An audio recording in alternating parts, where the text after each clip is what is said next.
नमः सनातन धर्माय।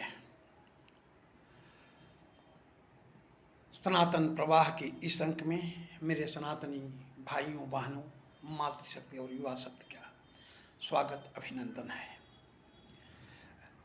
मेरे सनातनी भाई बहनों, सनातन प्रवाह के इस अंक में आज हम जिस विषय पर विचार करने जा रहे हैं वह केवल किसी सम्मेलन का विषय नहीं है, बल्कि हमारी आत्मा, हमारी संस्कृति और हमारे अस्तित्व का प्रश्न है। और विषय है हिंदुत्व और सनातन पर मंडराते खतरों से बचने और निपटने के रास्ते। निश्चित रूप से आप जानते हैं कि हिंदुओं पर चारों तरफ से विधर्मियों द्वारा आक्रमण किया जा रहा है और इस आक्रमण के कारण हमारी न केवल शक्ति क्षीण हो रही है, बल्कि विचारों पर भी दुष्प्रभाव देखने को मिल रहा है। हमें यह सोचना होगा कि सनातन धर्म कोई क्षणिक परंपरा नहीं है, यह अनादि से चला आ रहा जीवन मार्ग है। ऋषियों मनुष्यों की तपस्या, महापुरुषों का बलिदान और असंख्य पीढ़ियों की आस्था ने इसे सींचा है। किंतु आज इस पर षड्यंत्रों के बादल मंडरा रहे हैं। प्रश्न यह नहीं कि खतरे कितने गहरे हैं, प्रश्न यह है कि हम उनका सामना किस प्रकार से कर सकते हैं। इसके लिए हमें सबसे पहले सोचना होगा कि वे खतरे क्या हैं, कौन कौन से हैं। साथियों, आज सनातन पर दिखने वाला सबसे बड़ा खतरा है, सबसे पहला धर्मांतरण और सांस्कृतिक आक्रमण।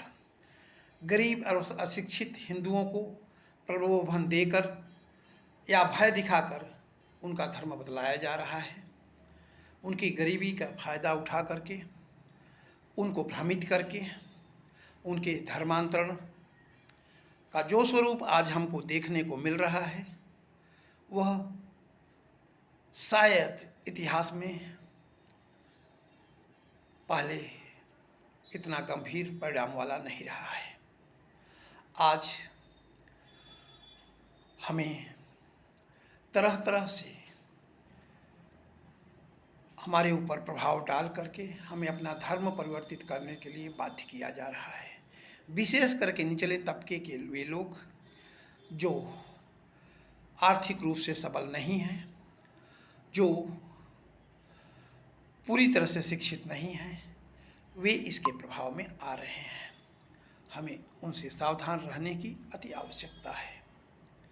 आगे बढ़ते हुए हम सनातन पर मंडराते हुए खतरों की बात अपने मनोमस्तिष्क में ढूंढते हैं तो पाते हैं कि दूसरे नंबर पर सबसे बड़ा खतरा हमारा जो हमारे हकों को छीन रहा है वह है वक्फ की भूमि और उसका विस्तारवादी नीति, और उसके माध्यम से हमारे मंदिरों, आश्रमों, हमारी पवित्र भूमि पर होता हुआ अवैध कब्जा है।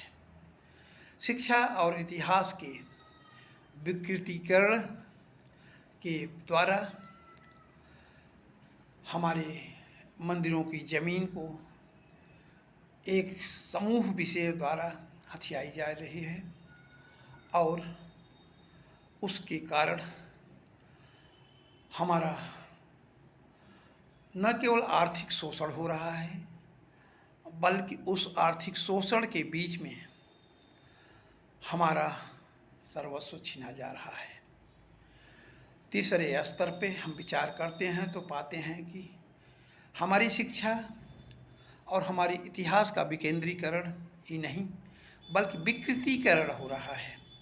और इस विकृतीकरण के द्वारा बच्चों को अपने गौरव से दूर करके झूठे सिद्धांत पढ़ाए जा रहे हैं, झूठा इतिहास पढ़ाया जा रहा है और हिंदू धर्म और सनातन के बारे में भ्रांतियां फैला करके वास्तविकता को नकारा जा रहा है। साथ ही साथ आधुनिकता की चकाचौंध में अन्य धर्मों को माध्यम विशेष के द्वारा प्रचारित प्रसारित और गौरवपूर्ण दिखाया जा रहा है, जबकि सनातन को पिछड़ापन का प्रतीक और हिंदुत्व को एक मिथक के रूप में बताया जा रहा है। साथियों, इससे आगे बढ़ते हैं तो चौथा जो हमारे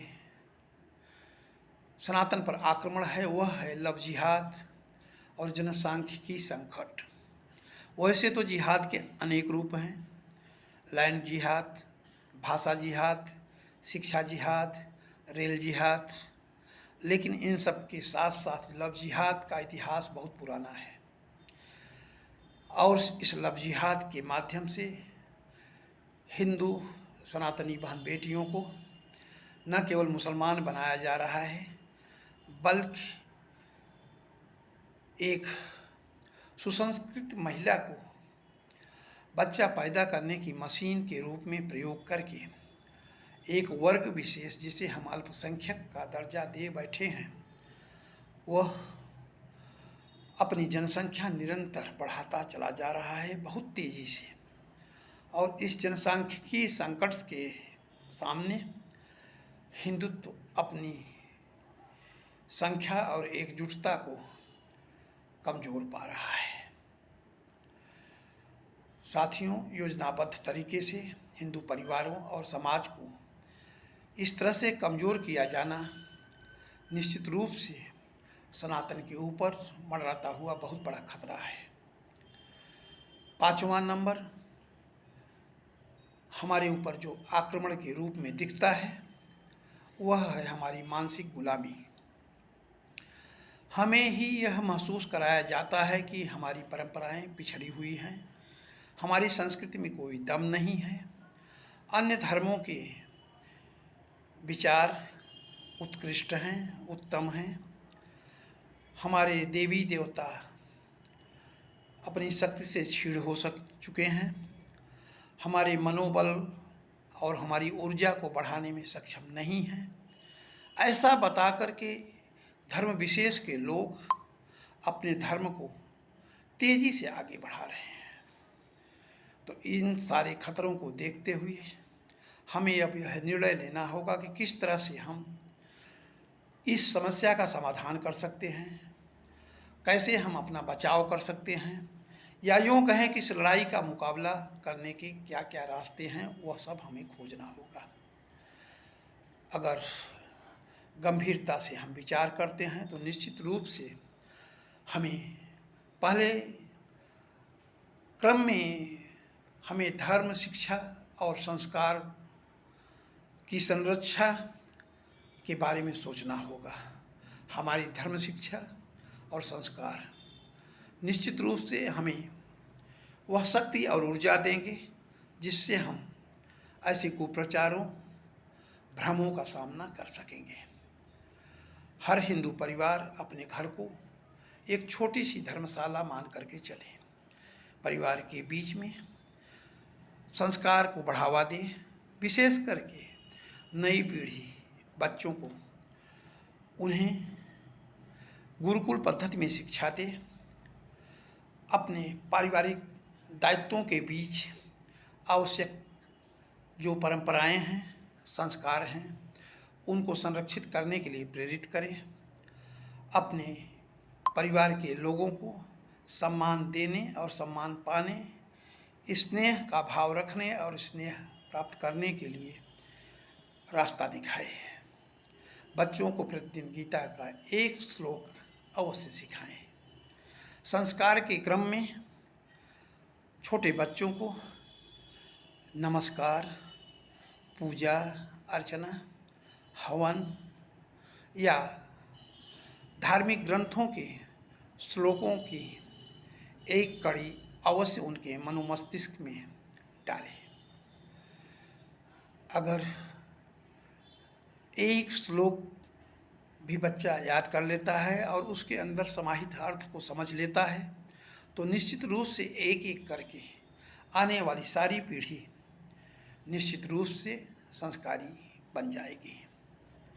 उपनिषदों की अमृतवाणी और इतिहास के जो वीरता पूर्वक संपादित किए गए प्रसंग हैं, उनको कहानियों के रूप में अपने बच्चों को सुनाना हमारा आज का दायित्व है और आवश्यकता है। साथियों, हमें समझना होगा कि त्यौहार केवल उत्सव न माने, बल्कि धर्म जागरण का एक माध्यम समझें। त्योहारों को मनाने की जो प्रक्रिया है, उसके बीच छिपे हुए वैज्ञानिक भाव को अपने बच्चों को बताएं, त्योहारों का इतिहास बताएं और त्योहारों से होने वाले सनातनी प्रभाव को बच्चों के अंदर डालने का प्रयास करें। निश्चित रूप से ऐसा करते हुए हमें आगे बढ़ना होगा और हमें संगठित रहने के लिए दूसरे क्रम में उपाय ढूंढने होंगे। हम जानते हैं कि अकेला व्यक्ति कमज़ोर है, लेकिन संगठित हिंदू अजेय रहा है और अजेय रहेगा। गांव, मोहल्ला, नगर, हर स्तर पर हिंदू एकता का एक मंच बनाना होगा।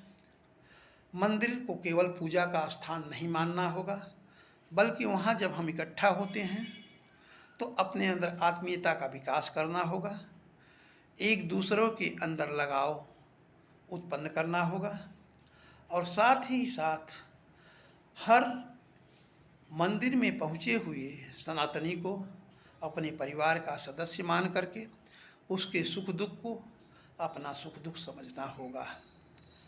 हर गांव, मोहल्ले, नगर स्तर पे हमें एकता का वह संदेश देना होगा जो हमारी शक्ति का परिचायक बने। और इस तरह से आगे बढ़ते हुए हम अपने इस क्रम में जो तीसरा पायदान होगा, उसे हमें शिक्षा के शुद्धिकरण के रूप में देखना होगा। अपने बच्चों को केवल आधुनिक डिग्रियां ही न दें, बल्कि भारतीय संस्कृति और इतिहास का सच्चा ज्ञान दें और वैदिक इतिहास में छिपे हुए विज्ञान को उनके मनोमस्तिष्क में उतारें। गुरुकुल, संस्कृत पाठशालाएं और धार्मिक ग्रंथों के अध्ययन के द्वारा एक मंडल बना करके अपनी शक्ति का पुनर्जागरण करें। चौथे पायदान पर हम अपने को आर्थिक और सामाजिक रूप से सशक्त करें और इस सशक्तिकरण की प्रक्रिया में अपने धर्म को बचाएं। आज की आवश्यकता है स्वदेशी अपनाएं, हिंदू व्यापारी और कारोबारियों से व्यवसाय करें और अपने स्वदेशी स्वधर्मी कारोबारियों को प्रोत्साहित करें। सामूहिक निधि और सहयोग से अपने मंदिरों, भूमि और संस्थानों को सुरक्षित रखें।